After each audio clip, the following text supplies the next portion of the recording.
When there's no more hope is left in me, I can see what comes my way, and I'm always lost. There's nowhere else to go. Hello दोस्तों, कैसे हो? जैसा कि मैंने आपको अवगत कराया था कि जल्द ही मैं ऑनलाइन क्लास लाने वाला हूं, तो जैसे ही सारी व्यवस्थाएं हो जाती हैं मैं आपको ऑनलाइन क्लास प्रोवाइड करवा दूंगा। तो आज सोचा चलो कुछ ना कुछ बच्चों को बता देता हूं कि पढ़ाई के लिए कोई दिन निश्चित तो होता नहीं है। आज से ही स्टार्ट कर देते हैं क्लास अपनी, क्योंकि अभी सामान कुछ मैंने ऑनलाइन किया है। सामान सारा इकट्ठा हो जाता है, उसके बाद अच्छे से मैं आपको ऑनलाइन क्लास दे पाऊँगा। तो जो भी आज इस चैनल पे अभी नए हैं तो कृपया वो चैनल को लाइक, शेयर और सब्सक्राइब ज़रूर करें। आने वाले हर वीडियो आपके लिए काफ़ी अच्छी महत्वपूर्ण जानकारी लेके आएंगे। तो आज जो सबसे महत्वपूर्ण टॉपिक है वो है आपका संविधान। तो संविधान से संबंधित जितने क्वेश्चन बनते हैं उन सब से आपको मैं रूबरू कराता हूँ। सबसे पहले हम जान लेते हैं कि संविधान का जो बेस था वो कहाँ से स्टार्ट होता है।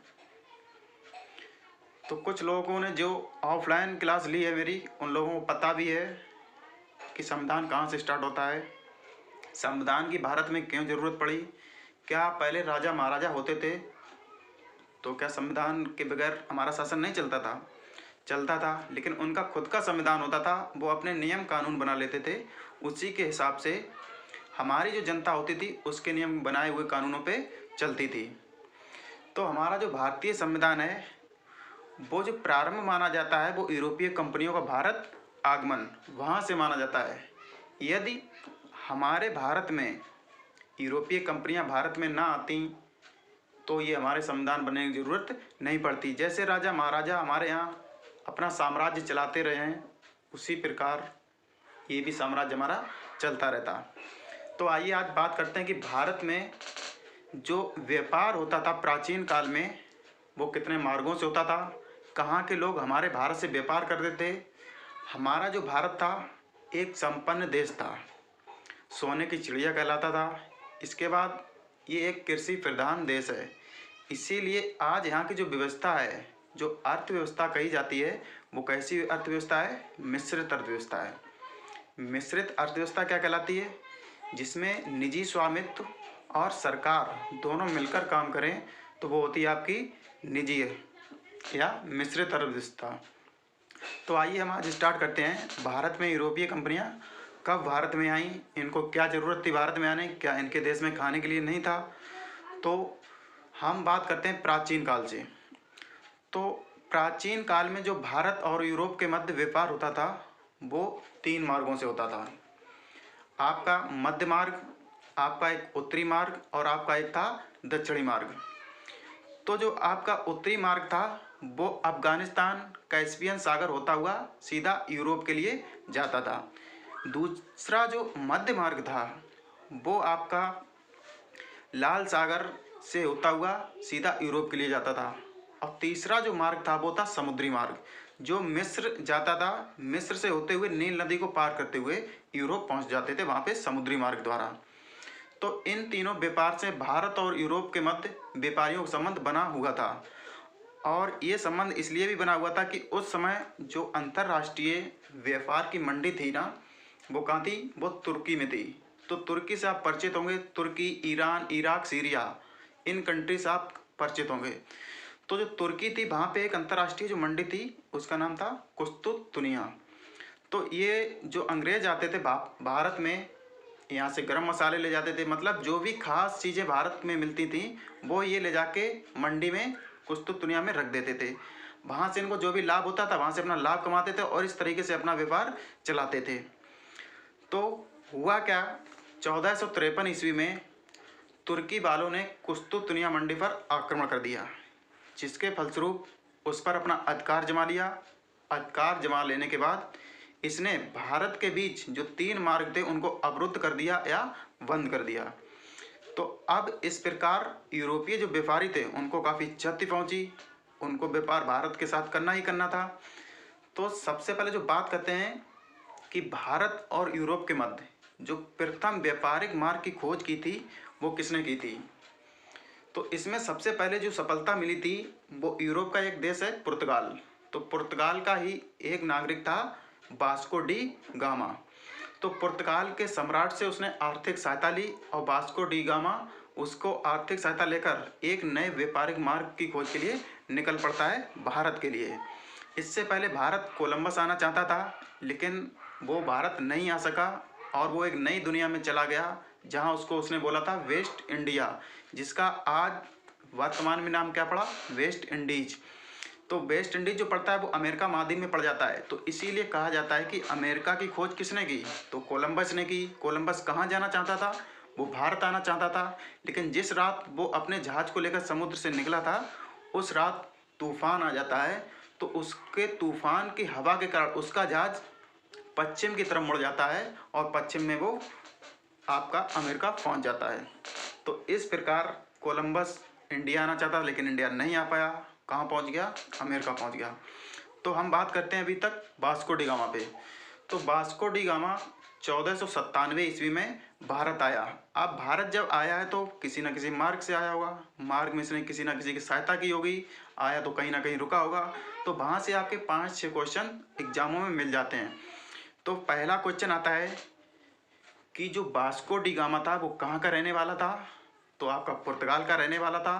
पुर्तगाल की राजधानी उस समय कहाँ थी, तो लिस्बन थी। तो लिस्बन से ये निकलता है 1496 ईस्वी में। निकलने के बाद ये अब आपका एक अफ्रीका महाद्वीप पड़ता है बीच में, तो वहाँ पे ये उसके बिल्कुल दक्षिणतम बिंदु पर रुकता है। तो उस दक्षिणतम बिंदु को क्या कहा जाता है, केप ऑफ गुड होप या आशा अंतरिक्ष द्वीप होते हुए ये भारत पहुँचा। तो भारत में जब इसने अरब सागर में प्रवेश किया तो अरब सागर, उसके बाद आता तुम्हारा हिंद महासागर। तो हिंद महासागर में जो भारतीय लोग होते थे वो आपकी मछलियाँ पकड़ते थे।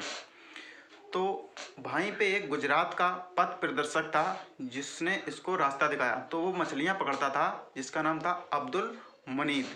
तो अब्दुल मनीद ने जब वास्को डी गामा के जहाजी बेड़े को देखा तो उसने इससे सहायता के लिए कहा कि मुझे भारत जाना है, क्या आप मुझे रास्ता बता सकते हैं। तो अब्दुल मनीद ने कहा बिल्कुल। तो अब्दुल मनीद जो था वास्को डी गामा को लेकर भारत पहुंचा और सबसे पहले कहाँ पहुंचा, तो मालाबार तट जो आता है आपका केरल का, केरल के मालाबार तट, और वहीं पे एक स्थान पड़ता है कालीकट। तो कालीकट बंदरगाह पर लेकर सबसे पहले पहुंचता है। तो यहाँ से आपका एक क्वेश्चन बन जाता है कि वास्को डी गामा भारत सर्वप्रथम किस स्थान पर पहुंचा था, तो कालीकट पर पहुंचा था। कहाँ पहुंचा था, मालाबार तट पर पहुंचा था। कहाँ पहुंचा था, केरल पहुंचा था। मतलब क्वेश्चन कहीं से भी घुमा के रखे तो आपको कंफ्यूज नहीं होना है। इसके बाद जब भारत ये पहुंच जाता है तो केरल का कोई ना कोई राजा होगा। तो कालीकट का उस समय जो राजा था वो कौन था, जमोरिन। तो जमोरिन इसका स्वागत करता है और ये थोड़े समय के लिए वहाँ पे रुकता है वास्को डी गामा। रुकने के बाद इसका समय हो जाता है कि अब मैं वापस अपने पुर्तगाल देश जा रहा हूँ। तो जब ये चलता है तो पुरस्कार के स्वरूप और भारत की जो भी खासियत थी, गरम मसाले उस समय ज़्यादा प्रसिद्ध थे, काली मिर्च ये सब, तो इन सभी सामानों को लेकर वो अब पुर्तगाल वापस चला जाता है। तो पुर्तगाल की जो व्यापारिक मंडी थी वहाँ पे इस सामान को जब बेचता है तो इसकी यात्रा खर्च का जितना हुआ था उसका 60 गुना इसको फ़ायदा होता है। तो जब अब ये बताओ जिसको 60 गुना फ़ायदा होगा वो भारत के साथ व्यापार क्यों नहीं करेगा। तो अंग्रेज़ों का भारत के साथ व्यापारिक संबंध इसलिए भी महत्व था कि इतने गुना फ़ायदा हो रहा था कि भारतीयों को कच्चा माल केवल उत्पादन करना आता है, उसको मिक्स करके नई चीज़ बनाना नहीं आती थी उस समय।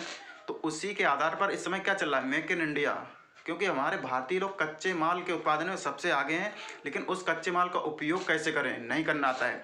सपोज दैट भारत में आलू की खेती जहाँ भी होती है तो यहाँ पे आलू उत्पादन करना तो आता है उसे, लेकिन आलू से ही जो लोग चिप्स बना लेते हैं, अब एक आलू से एक पैकेट चिप्स का बन जाएगा, वो 5 रुपये का एक आलू बिकता है और यहाँ पे 1 किलो आलू 20 रुपये में तुम्हें मिल जाएगा। तो आप समझ लो जो आलू चिप्स बनाकर अंग्रेज लोग यहाँ बेचते थे तो उनको गुने से फ़ायदा होगा, क्योंकि वो कच्चे माल को किसमें परिवर्तित कर रहे थे, अपनी कंपनी के द्वारा नए माल में विकसित कर रहे थे। तो वो माल जब मार्केट में बेचते थे तो उनको बहुत ज़्यादा फ़ायदा होता था। तो उसी बेस पर हमारे प्रधानमंत्री जी ने क्या बनाया है आज नया प्रोग्राम मेक इन इंडिया, उसके तहत हमारे यहाँ बहुत सारे नए नए प्रोडक्ट बनाए जा रहे हैं। तो हम बात करते थे वास्को डी गामा की बात करें तो उसको कई गुना फ़ायदा हुआ था, 60 गुना फ़ायदा हुआ था। इसके बाद पुर्तगाल से जो पहला व्यापारी आया था भारत में, वो व्यापारी कौन आया था? वास्को डी गामा पहला व्यापारी नहीं था, वो केवल व्यापारिक मार्ग की खोज करने के लिए निकला था। और हमारे भारत जो पहला व्यापारी आया था वो पुर्तगाल का था, कैम्ब्राल। तो 1500 ईस्वी में कैम्ब्राल भारत आया था, तो उसने व्यापारिक कोठी यहाँ पे लगा दी 1502। इसके बाद सेकंड क्वेश्चन बनता है कि वास्को डी गामा दूसरी बार भारत कब आया? तो वास्को डी गामा दूसरी बार भारत 1502 में आया और इसने मालाबार तट के जो छोटे छोटे बंदरगाह थे उन पे अपनी कोठियाँ स्थापित कर दी। कोठियों के बाद इन्हें छोटी छोटी अपनी कंपनियाँ खोल ली। तो एक क्वेश्चन मोस्ट आ जाता है कि वास्को डी गामा भारत दूसरी बार कब आया था? तो 1502 में आया था। पहली बार भारत कब आया था? तो 1497 में भारत आया था। जब पुर्तगाल की छोटी छोटी बस्तियां बन गईं तो उनको देख रेख के लिए एक आपका गवर्नर चाहिए था। तो भारत में जो आने वाला प्रथम पुर्तगाली बस्तियों का गवर्नर था वो कौन था? Francisco de Almeida. भारत आने वाला प्रथम पुर्तगाली गवर्नर कौन था? Francisco de Almeida. इसके बाद दूसरी जो बात करते हैं कि भारत में पुर्तगाल शक्ति का वास्तविक गवर्नर किसे कहा जाता है? तो वो कौन था? Alfonso de Albuquerque. तो अल्बुकर्क 1509 में आ जाता है, जबकि फ्रांसिस्को डी अल्मीडा कब आया था? 1505 ईस्वी में आया था। ये 1509 ईस्वी में आया था और इसका केवल एक ही मकसद था भारत में आने का कि अपने साम्राज्य को विकसित करना। तो इसने 1510 ईस्वी में गोवा को लूटा और गोवा को अपनी राजधानी 1530 में इसने बना दिया। तो पहला क्वेश्चन आता कि गोवा को पुर्तगालियों ने अपने अधिकार क्षेत्र में कब मिलाया था? तो 1510 ईस्वी में मिलाया था। इसके बाद पूछा जाए कि गोवा को राजधानी पुर्तगालियों ने कब बनाई? तो 1530 ईस्वी में बनाई थी। इसके बाद इस तरीके से इनका व्यापार भारत में चलता रहा। तो ये बहुत संपन्न हो चुके थे भारत में धीरे धीरे करके, क्योंकि लास्ट में सबसे छोड़ा गया था, भारत आज़ाद हुआ उसके बाद सबसे अंत में किस राज्य को छोड़ा गया था? तो गोवा को ही छोड़ा गया था, क्योंकि ये किसके अधीन था? तो ये पुर्तगालियों के अधीन था। इसके बाद क्या हुआ? 1600 ईस्वी तक 1500 में आ गए थे पुर्तगाली और 1600 ईस्वी मतलब एक शताब्दी तक पूरा पुर्तगालियों ने व्यापार यहाँ पे प्रारंभ अपना रखा। तो उसके बाद डचों को पता लगता है, वो भी कहाँ के थे? वो भी आपके यूरोप के थे, हॉलैंड के रहने वाले थे। तो उन लोगों को जब इनके व्यापार के बारे में पता लगा, वो भी व्यापार भारत के साथ करना चाह रहे थे। जब वो व्यापार के लिए भारत आए तो पुर्तगालियों ने सोचा इनको व्यापार क्यों करने दें, तो इनको उन्होंने यहाँ से हटा दिया। तो जो डच थे वो एक कुशल नाविक थे और अपना जो सबसे पहला जहाजी बेड़ा लेके पहुँचे, वो कहाँ पहुँचे? जावा। जावा कहाँ पड़ता है? तो जावा इंडोनेशिया में पड़ता है। इंडोनेशिया की राजधानी भी पूछी गई थी, तो कहाँ है? जकार्ता। तो ये जावा पहुंच जाते तो इंडोनेशिया के जितने भी छोटे छोटे द्वीप थे वहाँ पे अपनी व्यापारिक कोठियाँ स्थापित करने और डच वहाँ से अपना व्यापार संबंध चलाने लगे। इसके बाद 1602 ईस्वी में इन्होंने डचों ने अपनी भारत में कंपनी स्थापित कर दी। पुर्तगालियों की नहीं मानी और इन्होंने पुर्तगालियों मतलब भारत में अपनी कंपनी स्थापित कर देते हैं। तो धीरे धीरे डच और पुर्तगाल ये दो लोग भारत में अपना व्यापार संपन्न कर चुके थे। तो इसके बाद जो आगमन हो जाता है वो किसका होता है? अंग्रेजों का। अंग्रेज जो भारत में आए थे वो लेट क्यों आए थे? उसका कारण एक ही था, क्योंकि वो लोग जो थे वो पश्चिमी देश जो अमेरिका है उसको व्यापार के साथ उसके साथ उलझे हुए थे। उसके बाद उनकी जो लड़ाई चल रही थी वो स्पेन के साथ उस समय लड़ाई चल रही थी। तो इस वजह से वो पूर्वी देशों के साथ व्यापार नहीं जल्द से स्टार्ट कर पाए। तो जब अमेरिका राज्य स्वतंत्र हो गया तो जो अंग्रेज थे उन्होंने कहा अब हम भारत के साथ व्यापार करेंगे। तो यहाँ से क्वेश्चन बनना आपके स्टार्ट हो जाते हैं। तो अंग्रेजों के जो व्यापारी थे उनका संयुक्त अगर रूप देखा जाए तो उसको बोला जाता है ईस्ट इंडिया कंपनी। तो यहाँ से पहला क्वेश्चन आपका स्टार्ट हो जाता है कि ईस्ट इंडिया कंपनी जो थी उसकी स्थापना कब हुई थी? तो 31 दिसंबर 1600 ईस्वी को हुई थी। सबसे पहला दूसरा क्वेश्चन आएगा कि ईस्ट इंडिया कंपनी की जो स्थापना हुई थी वो कहाँ हुई थी? तो लंदन में हुई थी। इसको सर्वप्रथम क्वेश्चन नंबर 3, इसको कितने साल के लिए जो लाइसेंस मिलता है, अधिकार पत्र मिलता है, वो कितने दिनों को मिला था? तो वो आपका 15 वर्षों के लिए मिला था। तो महारानी जो एलिजाबेथ थी उन्होंने इनको अधिकार पत्र दे दिया, लाइसेंस दे दिया, क्योंकि किसी भी देश में आप व्यापार करते हैं तो आपके पास लाइसेंस का होना ज़रूरी है। तो उनको जब लाइसेंस मिल जाता है तो ये भारत के साथ व्यापार करने लगते हैं। तो यहीं से क्वेश्चन और स्टार्ट होता है कि भारत आने वाला प्रथम अंग्रेजों का राजदूत कौन था, क्योंकि जो सम्राट होता था वो जहाँ दूसरे देश में अगर किसी को भेजता था अपना प्रतिनिधि के रूप में तो वो राजदूत कहलाता था। तो 1609 ईस्वी में भारत आने वाला प्रथम अंग्रेजी जो राजदूत था वो कौन था, विलियम हॉकिंस। तो हॉकिंस 1609 ईस्वी में भारत आया। दूसरा क्वेश्चन, विलियम हॉकिंस जो आया था वो भारत में किसके दरबार में आया था, उस समय मुगल सम्राट कौन था, तो आपका जहांगीर था। इससे पहले जो क्वेश्चन बनता है कि ब्रिटिश ईस्ट इंडिया कंपनी की जब स्थापना हुई थी उस समय भारत में मुगलों का सम्राट कौन था, तो जो मुगलों का सम्राट था उस समय कौन था, अकबर, क्योंकि 1600 ईस्वी में अकबर ही था, 1605 में उसकी मृत्यु हुई। तो क्वेश्चन वो भी याद रखना है तुम्हें। इसके बाद 1609 में जब जहाँ ये आ गया विलियम हॉकिंस, तो यहाँ पे प्रतिनिधित्व तो सबसे अधिक था वो किसका था, पुर्तगालियों का। तो पुर्तगाली लोग चाहते थे, नहीं चाहते थे मतलब कि ये जो अंग्रेज आए भारत में व्यापार करें। तो जब जहांगीर से इन्होंने अधिकार पत्र प्राप्त कर लिया, उस अधिकार पत्र को अंग्रेजों ने, पुर्तगालियों ने उसको रद्द करवा दिया। जब रद्द करवा दिया तो अंग्रेजों ने कहा ऐसे तो बात बनेगी नहीं, तो इनकी लड़ाई झगड़ा स्टार्ट हो गया पुर्तगालियों के साथ। जब पुर्तगालियों के साथ स्टार्ट होगा, ये बात पता लगती है आपको जहांगीर के दरबार या मुगल सम्राट में ये बात पहुंचती है। तो मुगल सम्राट अंग्रेजों को भी अपनी कंपनी स्थापित करने की आज्ञा दे देते हैं। तो इस प्रकार अंग्रेज धीरे धीरे भारत में आना स्टार्ट हो जाते हैं। इसके बाद 1615 ईस्वी में आपका कौन आता है, हेक्टर मुनरो आ जाता है। और पहला क्वेश्चन ये आया था कि उत्तर भारत में अगर ब्रिटिश ईस्ट इंडिया कंपनी कहाँ सबसे पहले स्टार्ट खोली गई थी, तो वो हुई थी आपकी सूरत में। अगर साउथ की बात करें तो साउथ में सबसे पहले ब्रिटिश ईस्ट इंडिया कंपनी कहाँ स्थापित हुई, तो मछलीपट्टनम, ठीक है। ये पांडिचेरी का एक आंध्र प्रदेश और पांडिचेरी वहाँ पे पड़ता है, वहीं पे एक मछलीपट्टनम स्थान है, तो वहाँ पे ये पड़ता है। इसके बाद लगभग 1660 ईस्वी से 1680 ईस्वी तक ब्रिटिश ईस्ट इंडिया कंपनी में ने काफ़ी उन्नत कर ली भारत में। तो पुर्तगालियों की शक्ति थोड़ी कम होती चली गई, अंग्रेजों की शक्ति यहाँ पे बढ़ती चली गई। तो धीरे धीरे पुर्तगाली समेटते चले गए और अंग्रेज यहाँ पे बढ़ते चले गए। तो इसी बीच एक क्वेश्चन और आता है कि अंग्रेजों का जो स्वर्ण काल कहा जाता है या ब्रिटिश ईस्ट इंडिया कंपनी का स्वर्ण काल कहा जाता है, वो किसे कहा जाता है, तो आपका क्वेश्चन होगा 1660 से 1680 ईस्वी के बीच के काल को अंग्रेजों या ब्रिटिश ईस्ट इंडिया कंपनी का स्वर्ण काल कहा जाता है। इसके बाद एक घटना और घटित हो जाती है 1686 ईस्वी में। वो घटना क्या थी, वो घटना ये थी कि जो हमारे यहाँ मुसलमान लोग रहते थे, ये हज की यात्रा के लिए मक्का जाते थे। तो मक्का जाते तो एक हुगली नामक बंगाल में स्थान है, वहाँ पे बंदरगाह था, पोर्ट था, वहाँ से ये लोग अपना जहाज़ लेके मक्का के लिए निकलते थे। तो अंग्रेजों ने क्या किया, इनके जहाजी बेड़े को तोड़ डाला, वहाँ पे लोगों को पकड़ा, मारा पीटा, सब कुछ ये किया। और इस समय पता लगता है जो मुगल सम्राट था औरंगजेब, अब औरंगजेब तो खूंखार था ही, तो उसको ये बात पता लगती है। तो औरंगजेब को जब पता लगती है तो अंग्रेज़ों की जितनी भी भारत में कंपनियां उस समय चल रही थी, तो उन सभी कंपनियों पर अपने सैनिकों के द्वारा घेरा डलवा दिया। तो अब जब सारी कंपनियां घेर ली गई मुगल सम्राट के द्वारा, तो अंग्रेज जाके उनसे माफ़ी मांगने लगे मुगल सम्राट से, क्योंकि हमारे भारत के लोग दयावान तो होते ही हैं। तो जब दया ही कर दी, सबसे बड़ी गलती वहीं पे थी। अगर ये दया ना करते, अंग्रेजों को उस समय भगा देते, तो हमारा भारत गुलाम ना बनता। लेकिन इन्होंने उसको माफ़ कर दिया और जितनी भी कंपनियां थी अंग्रेजों को वापस दे दी। और अंग्रेज केवल इसी चक्कर में रहते थे कब मुगल सम्राट की जो शक्तियाँ हैं वो कमज़ोर पड़े और कब हम इन पर अधिकार स्थापित कर लें। इसके बाद घटना आगे चलती है। तो चलते चलते जब उनकी फैक्ट्रियां वापस कर दी जाती हैं, इसके बाद सबसे पहले सूरत गुजरात में ही अंग्रेज आए थे। इसके बाद कहाँ इन्होंने अपने पैर पसारे, तो वो थे आपके कलकत्ता में।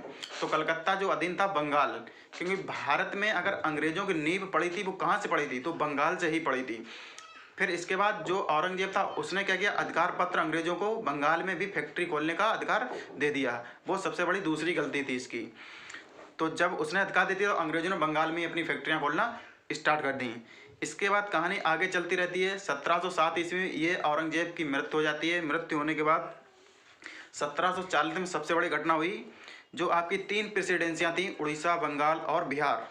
तो यहाँ का जो नवाब था उस समय अलीवर्दी, उसने खुद को स्वतंत्र नवाब घोषित कर दिया। जब स्वतंत्र नवाब घोषित कर दिया, ये स्वतंत्र नवाब क्या था, मतलब जो भी मुगल सम्राट था वो उसके अधीन अब काम नहीं करेगा, वो यहाँ के नियम कानून जो भी वो खुद ही बनाएगा, खुद ही टैक्स वसूलेगा। मतलब कि उसने साफ कह दिया था कि मैं किसी के अधीन काम नहीं करूँगा। यही था आपका स्वतंत्र नवाब। तो जब स्वतंत्र नवाब उसने घोषित कर लिया खुद को, तो ये सबसे बड़ी दूसरी भारत की तरफ से भूल थी। तो अंग्रेजों को एक और यहाँ पे ये कूटनीति मतलब लगाना स्टार्ट हो गया। चलते चलते बात होती 1756 की। तो 1756 ईस्वी में अलीवर्दी की मृत्यु हो जाती है और उसका ही देवता होता है आपका सिराजुद्दौला। तो सिराजुद्दौला जब नवाब बनता है तो वो अंग्रेज़ों से तो उसकी खुन्नस वैसे भी थी, तो वो चाहता था कि अंग्रेज जितनी जल्दी हो सके बंगाल को छोड़ दें। लेकिन बंगाल को वो कैसे छोड़ने वाले थे कि जितनी भी इम्पोर्टेंट कंपनियां खुली हुई थी अंग्रेज़ों की, वो बंगाल में ही खुली हुई थी। तो अब घटना यहाँ पे ये घटित हो जाती है कि जो सिराजुद्दौला था उसने अंग्रेज़ों से फोर्ट विलियम और कलकत्ता की फैक्ट्रियाँ छीन लेता है। वहाँ पे छीनने के बाद सिराजुद्दौला का जो सेनापति था मीर जाफ़र, उसने उसकी रक्षा का दायित्व दिया कोलकाता का, पूरे बंगाल का। उसके बाद अपनी राजधानी मुर्शिदाबाद लौट जाता है। लौटने के बाद जब अंग्रेज़ों को इतनी बड़ी घटना हो गई तो अंग्रेज़ों को, सम्राट को जब ये पता लगा तो वहाँ से आर्मी भेजी गई। तो आर्मी जब भेजी गई तो उसमें उसका जो पहला सेनापति था वो कौन था, लॉर्ड क्लाइव। तो लॉर्ड क्लाइव अपनी थल सेना के साथ भारत आता है और फिर यहाँ की स्थिति का जायजा लेता है, क्या स्थिति बनी हुई है। तो जब स्थिति देखता है तो जो आपका अलीवर्दी था वो तो मर गया, उसका देवता सिराजुद्दौला वो बन गया। सिराजुद्दौला ने जिसको मीर जाफ़र को बनाया है, तो मीर जाफ़र के साथ लॉर्ड क्लाइव कूटनीति कर लेता है। कूटनीति करने के फलस्वरूप ये होता है कि यदि आप हमारी फैक्ट्रियां वापस कर देते हो तो हम आपको नवाब बना देंगे। ये प्रलोभन दे देता है मीर जाफ़र को। तो मीर जाफ़र भी उसके प्रलोभन में आ जाता है। अब मीर जाफ़र ने जो कलकत्ता की फैक्ट्रियां थी वो वापस किसे कर दी, अंग्रेज़ों को वापस कर दी। अब ये बात पता लगती है किसको, सिराजुद्दौला को। तो सिराजुद्दौला को जब ये बात पता लगी तो वो अपनी सारी सेना को लेकर कलकत्ता पर आक्रमण करने के लिए आता है। लेकिन उसको ये विश्वासघात के बारे में नहीं पता होता है कि मीर जाफ़र ने मेरे साथ विश्वासघात कर दिया है और ये अंग्रेज़ों के साथ मिल गया है। तो अपनी सेना लेकर आता है और युद्ध मैदान जो आपका प्लासी का मैदान था, तो यहाँ से क्वेश्चन आपका एक और बन जाता है कि प्लासी का युद्ध कब हुआ था, किसके बीच हुआ था, यहाँ पे अंग्रेज़ों का पहला सेनापति कौन था। तो ये सारे क्वेश्चन यहाँ से बनेंगे। तो 23 जून 1757 की बात है, सिराजुद्दौला और अंग्रेज़ों के बीच प्लासी के मैदान पर एक युद्ध हुआ जो प्लासी का युद्ध कहलाया। इसमें अंग्रेज़ों का जो सेनापति था वो लॉर्ड क्लाइव था और दूसरी तरफ जो नवाब की तरफ से सेनापति था वो आपका सिराजुद्दौला था। तो सिराजुद्दौला इस प्लासी के युद्ध में हार जाता है और मैदान छोड़कर भाग जाता है और अंत में इसकी मृत्यु हो जाती है। इसके बाद लॉर्ड क्लाइव भारत से वापस चला जाता है और मीर जाफ़र को यहाँ का सूबेदार नियुक्त सम्राट बना दिया जाता है। बनाने के बाद ये भी अंग्रेज़ों की पूर्ति नहीं कर पाया, तो इसने भी छोटे छोटे युद्ध लड़े अंग्रेज़ों के साथ, लेकिन ये जीत नहीं पाया। तो ये छोटी छोटी घटनाएं बीच में होती रहीं। तो इसने क्या किया, अकेली सेना तो अंग्रेज़ों से लड़ नहीं सकती थी, तो ये अवध के नवाब के पास गया, मुगल सम्राट के पास गया और खुद अपना तो 3 सेनाओं के साथ इसका संयुक्त बेड़ा अंग्रेज़ों से लड़ने के लिए तैयार हुआ। तो वही युद्ध जाके परिवर्तित किस में हो गया, बक्सर की लड़ाई में। तो पूछा जाता है कि बक्सर की जो लड़ाई हुई थी वो कब हुई थी। तो बक्सर की लड़ाई जो हुई थी वो 1764 ईस्वी में हुई। तो यहाँ से क्वेश्चन बन जाते हैं कि बक्सर के युद्ध में अंग्रेज़ों का सेनापति कौन था, तो हेक्टर मुनरो था। इधर से संयुक्त सेना लड़ती किसकी, इसकी अवध का नवाब, आपका बंगाल बिहार उड़ीसा का नवाब और मुगल सम्राट। इन तीनों सेना संयुक्त बेड़ा के साथ अंग्रेज़ों से सामना किया, लेकिन ये तीनों हार जाते हैं और भारत से ये क्या होते हैं, दिल्ली वापस जाता है। कोई कहीं भागता है, कोई कहीं भागता है, लेकिन इनको पकड़ लिया जाता है। पकड़ने के बाद इलाहाबाद की एक संध होती है इनके बीच, कड़ा मानिकपुर में इलाहाबाद की संध होती है और जिसमें जो मुगल सम्राट था उसकी पेंशन बांध दी जाती है। तो इस प्रकार अंग्रेजों ने अपना शासन यहाँ पे स्थापित कर दिया। करने के बाद क्या होता है, 1765 में आपका लॉर्ड क्लाइव दूसरी बार भारत आया। तो यहाँ से पहला क्वेश्चन बन जाता है कि बंगाल का प्रथम गवर्नर कौन था। तो बंगाल का प्रथम गवर्नर कौन था? Lord Clive. लॉर्ड क्लाइव यहाँ पे आता है तो वो सम्राट, अभी भी देखो उनकी चलांगी, सम्राट जो था वो मुगलों का ही बना रहा। तो अब यहाँ पे आके उसने तुरंत क्या किया? द्वैत शासन लागू कर दिया। तो पूछा था बंगाल में सबसे पहले द्वैत शासन किसने लागू किया था? तो वो आपका लॉर्ड क्लाइव ने लागू किया था। द्वैत शासन क्या था? मतलब राजस्व की जो वसूली होगी वो कौन करेगा? वो अंग्रेज करेंगे, और जो यहाँ की देखभाल होगी, जो कानून व्यवस्था होगी वो कौन करेगा? मुगल सम्राट करेगा। तो इस प्रकार से क्या हुआ? यहाँ पे काफ़ी क्षति पहुंची, अर्थव्यवस्था काफ़ी घट गई, सारी स्थितियाँ बेकार सी होने लगी। तो ये बात जब हमारे अंग्रेज सम्राट को पता लगता है तो सम्राट क्या कहता है? मुगल जो आपका पहला गवर्नर था लॉर्ड क्लाइव, इसको वापस बुला लिया जाता है। इसके बाद 1772 ईस्वी में आपका कौन आ जाता है? बंगाल का प्रथम गवर्नर जनरल, जिसको क्या कहा गया? Warren Hastings. तो दूसरा क्वेश्चन बन जाता है कि बंगाल का प्रथम गवर्नर जनरल कौन था? वारेन हेस्टिंग था। बंगाल का प्रथम गवर्नर कौन था? तो लॉर्ड क्लाइव था। इसके बाद तीसरा क्वेश्चन, सुधारों को काल जो है वो किस गवर्नर जनरल के काल को कहा जाता है? तो आपका कौन था? वारेन हेस्टिंग था। और इसके बाद वारेन हेस्टिंग के समय की जो मुख्य घटना थी वो थी एक्ट का पारित होना। एक्ट क्या थे? तो ब्रिटिश ईस्ट इंडिया कंपनी जो सर्वोच्च संस्था भारत में बन चुकी थी और अपना साम्राज्य स्थापित कर रही थी, उसके ऊपर कुछ भी नियम कानून यहाँ पे नहीं थे।